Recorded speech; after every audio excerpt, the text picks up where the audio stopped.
Hello everybody, it's Keren here from tuppenscoloured.co.uk. Thank you very much for joining me today. This is the card that I'm making today. It has a hidden message. When you pull on the ribbon, out comes the hidden message. And if you stay with me, I will show you how it all went together. Here are the supplies that I'm using to make this card. The base is thick whisper white, and I've cut my piece to 5 3/4 by 11.5, and I've scored and folded halfway, which is at 5 3/4. So that is going to be the base of my card. This is basic black, cut to 5.5 inches square, and I've sponged all over it using one of our seasonal masks and whisper white craft ink. And if you want to see how I did this, I'm not going to do it now because it will make the video very long, but I will link to a video above, and you can go there and have a look if you really want to. Okay, so that's going to be the main mat for my card. This is a scrap of pumpkin pie left over from another project. Actually, it was one with the skeleton wheel, and this was the piece that I trimmed off after I'd sponged and coloured all my card. And this is 1 3/4 of an inch and by 5.5 inches, and that is going to go along the border of along the middle of my card, just like that. Okay, so I've got some scraps which I will probably use for stamping on and punching. I've got a piece of pumpkin pie, some basic grey and some basic black. I'm not 100% sure whether I'm not going to use the basic black, but it's there just in case I wanted to. And as you can see, it's a piece that I use for something else.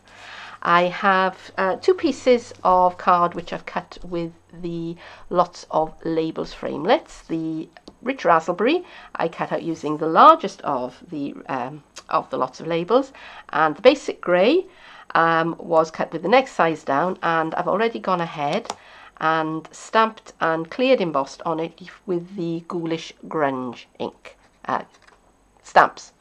And I used Versamark ink and just clear embossing powder over the top so that it looks nice and spooky and spidery. And again, I've done that ahead of time because, you know, you can all see that sort of thing. All right, and the stamp set that I'm going to be using is Spooky Fun, and I'm going to use Trick or Treat, Happy Halloween, and I may or may not use the headstones.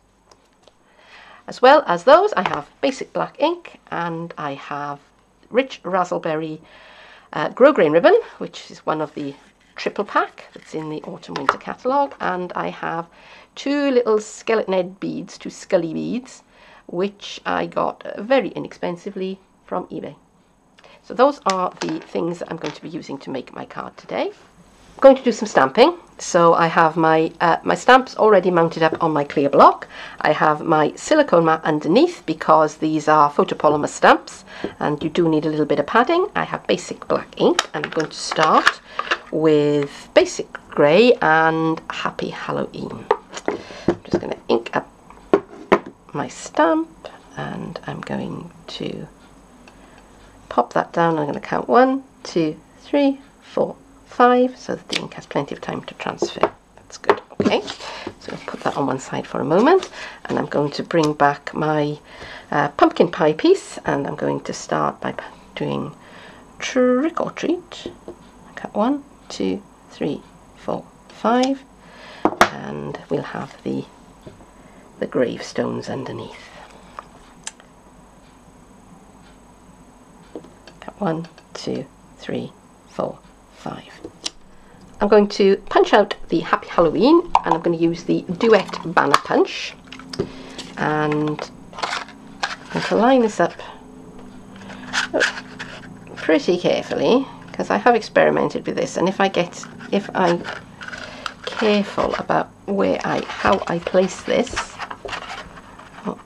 okay, I can just get the Happy Halloween in. Now I'm just pressing down about halfway, so it's just holding it, but it's not punching anything, and I'm just eyeballing it to make sure that it's as I want it, and it is. So I can punch that out. I can go away. And right now, before I do anything with this piece, it didn't stamp terribly well along the bottom edge there, but fear not, I have my basic black marker pen, my Stampin' marker, and I'm just going to lightly fill in the bits where it didn't quite catch. Okay, and not, you know, making a big song and dance about it. I'm just kind of sketching it in. So I am reasonably happy with that. And I'm going to punch this out with, I'm just going to try the 1 3/4 inch circle punch first of all, see if it will fit on that. I may have to go up to the 2 inch, but no, that's a pretty neat fit. Sorry, I was off camera a bit there. I just needed to get it where I could see it myself. And again, this is one where I should probably have put a little bit of stuck a bit of paper, post-it note or something on it so it would give me a handle. But I didn't, so sue me. Okay. Right, so that piece is ready for a bit later on. I decided that I want a little bit of added dimension to some of these pieces, so I'm going to go and sponge them with my finger dauber and some smoky slate.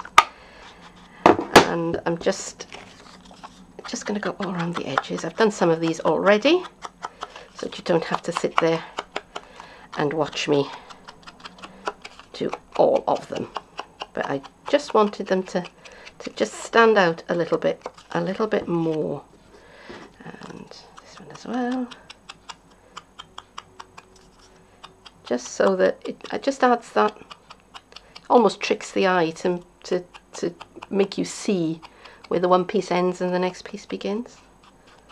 Just very lightly. Okay. Right. All of the elements are prepared, so I'm going to start assembling the card now. And I've gone ahead and put tearing tape on the back of the mat, which is going to go all the way over the front of the card. And the reason why I have used tearing tape as opposed to something like snail is because with any sort of action card, you can expect it to get some playing with, because people are going to want to, you know, tug on things. So it's very important with any kind of kinetic card that your adhesive is, you know, is good. So fuse would work beautifully, but I'm using the tearing tape, because by doing it this way, by just pulling off part of the backing, I'm not taking the backing all the way, it gives me wiggle time. So I've got time to line things up carefully. That's what I'm doing here.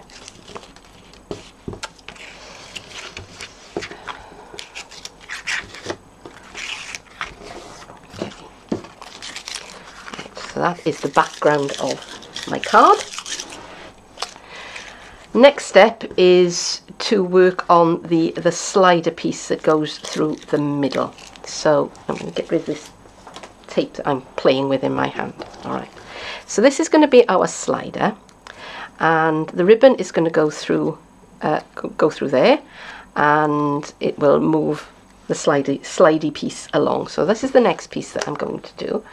So I'm going to cut myself a good long length of ribbon, more than I think I'm going to need. And I'm going to cut quite a sharp point on that end, and I'm going to do the same at this end. And this is just a glorious colour. It's so beautiful. All right, I have a I think it's a 1/4 inch hole punch here. You could, I don't know, you could, if you've got a crocodile, something like that, but you need something that will make a reasonable size hole. And I'm going to put it fairly near to the edge there, and I'm going to turn this round, and I'm going to match up and do one the other side, just like that. And then this is my piece, a circle of basic grey, which I have sponged, and I'm going to stick this down onto my basic grey circle. I'm going to use some fast fuse, because again, I do not want this coming apart, and I'm just going to line this up as centrally as I can. which is going to be there. The fast fuse doesn't want to work, so hey ho. So that'll do. That's okay. I'm okay with that. Right, now I've got my punch again, and I'm going to come through so that I can just see the grey through there. And the same on the other side. And the reason why I'm doing it this way is because it would make it very, very difficult for me to punch through 2 layers of card. So you do 1 and 1. Okay. So I'm going to put some tear and tape again. And again, fast fuse would do, but I'm going to work with the tear and tape since I have it here. Between those 2 holes.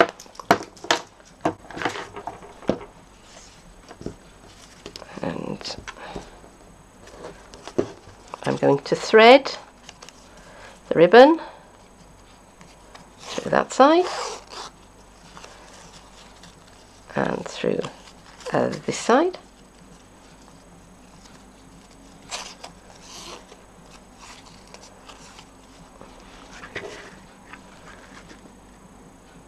It's going to come like that. So I'm going to make sure I'm going to put it about halfway. And I know I've got way too much, but I would rather have too much than too little. So now I'm going to take the backing off the tape. And I am going to press that down. So that now is good and stuck on there.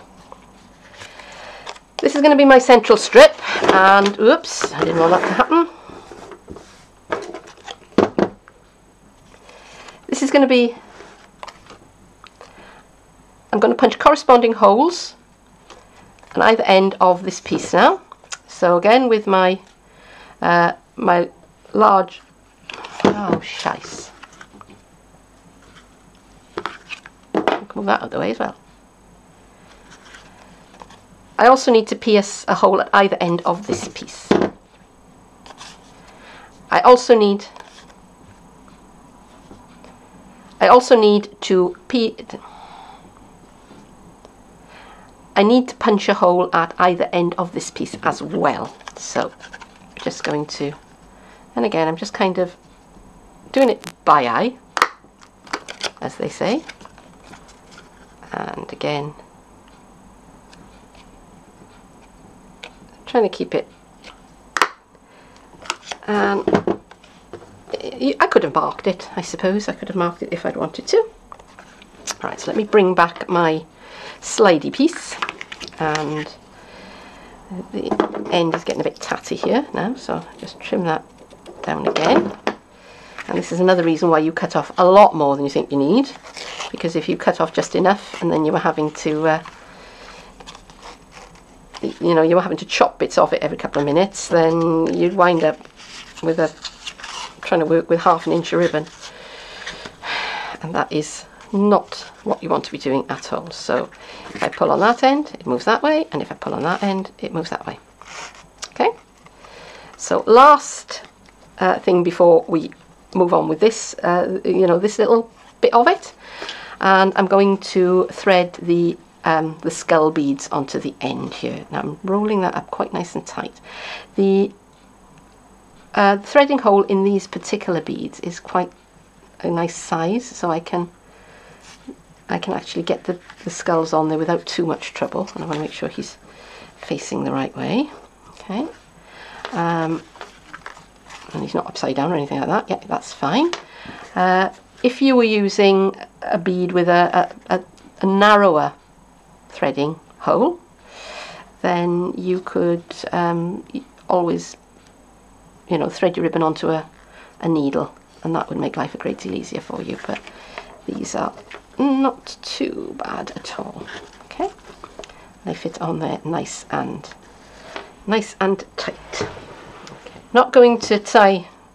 I'm not going to tie them off just yet, because I want to make sure that they are in the right place. So the next thing that I'm going to do is I'm going to put some dimensionals along the back of this strip, and I'm going to use quite a few, because again I want this to be well adhered. So fast forward, see you in a minute.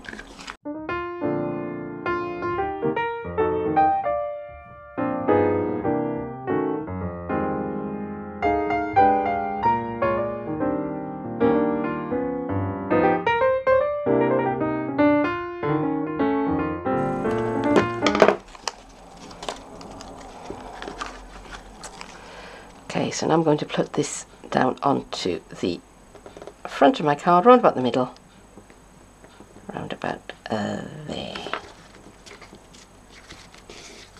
I'm going to check that my slider still works. Yes, it does. I'm going to assemble the front panel.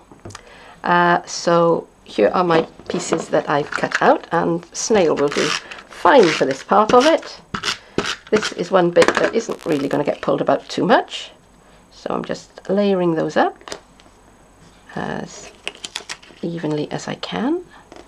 And that's one thing, good thing about snail, is that it is quite forgiving until you actually burnish it down in place, so I'm happy with that. Here's the piece that I cut out with the banner punch, the banner duet punch, and I've just put some little ends of dimensionals on the back, so the little bits that are left at the edge of the sheet, because the thing is with dimensionals, you use every little bit of them, don't you? Use that to center this. So I'm kind of thinking that I did think about sort of cutting the bottom off that and making it into a gravestone, but I think you get the idea anyway, don't you? Okay, right, and am I happy with that? Yeah, I'm happy with that. It's close enough, it'll do. Now you might be wondering why I went to all of the trouble of putting dimensionals all along the back of that, and why I didn't just use the foam strip. And the reason why I didn't use the foam strip is because I need the foam strip for this piece, because this needs to be twice as high as that piece, so that everything's got room to move. So I'm going to cut a piece.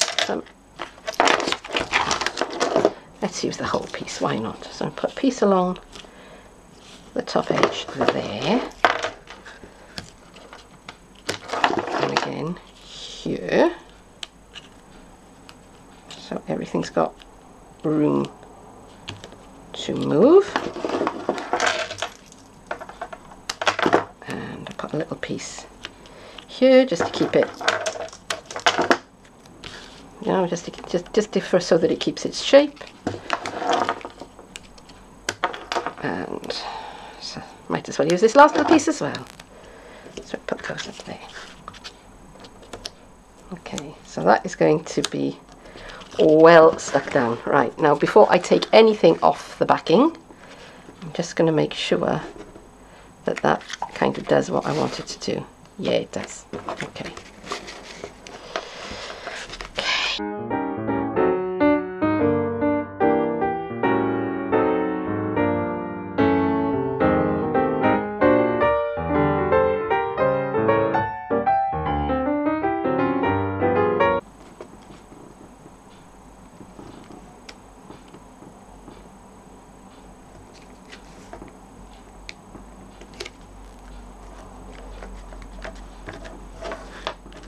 And there we go. I'm just going to check that that still works, and indeed it does. Last thing that I'm going to do is to tie off the skull beads so that they act as stoppers for the sliders. So I'm going to push this one up to where I want him, which is about there. I don't want it to go much further than that. I'm just going to tie a knot at this end, like so. Get my embossing tool to help me.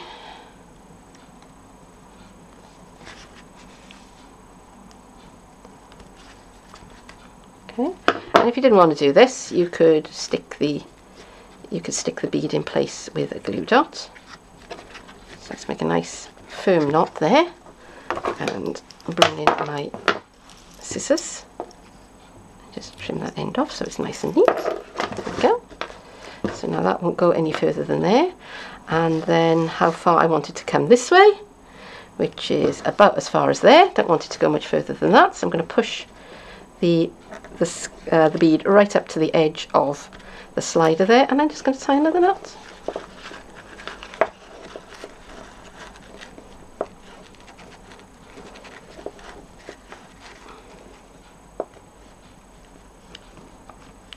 And the more ribbon you leave yourself, the easier this is going to be. I've only got, I think, just about absolutely just about the right amount there. So again, tie a nice firm knot, push it up against the edge of the bead there, and tidy that off with my scissors. And there it is. So there it is. There's my hidden message card, all finished. And it was mainly made with scraps and bits and pieces that were left over from other projects. So so I'm quite pleased about that. And of course it will be the last of the Halloween projects, because Halloween is on Monday and my next video will be going up on Tuesday. So I do hope that you enjoyed this project, and if so, please do leave me a comment, give me a like, share this video, subscribe to my channel, visit my blog, visit my Facebook page. All the information is down below. If you do subscribe to my channel, I shall be posting more videos very, very soon. But for now, I hope you have a lovely Halloween, and I hope I'll see you again soon. Bye-bye.